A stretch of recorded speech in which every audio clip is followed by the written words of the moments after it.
haddaad rabto shaqo cajiiba oo aan lagaa soo dhex gelin oo uninterrupted ah inaad qabato dhowrka saacadood maaragtay shaqaynayso waxaad u baahan tahay dhowr shay. anigu cabdiraxmaan ahaan dhowr shay ayaan sameeyaa oo runtii shaqadaydu lagama maarmaan u tahay.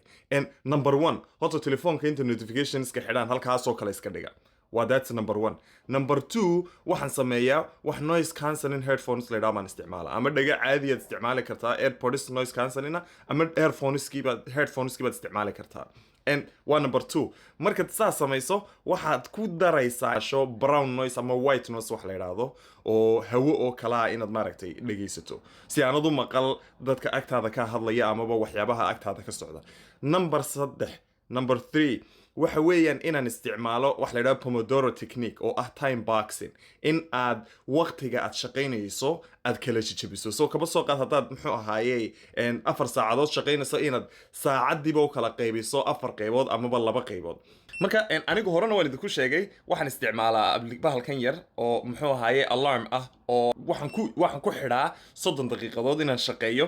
30 daqiiqadood markay dabadeedna dhamaadaan buu qaylinaya markaasaan dabadeedna wixii aan qabanayo 30 daqiiqadood 5 minutes baan yara qaataa breaka 5 minutes break ayaan yara qaataa markaasaan dabadeedna shaqada hadana dib u bilaaba.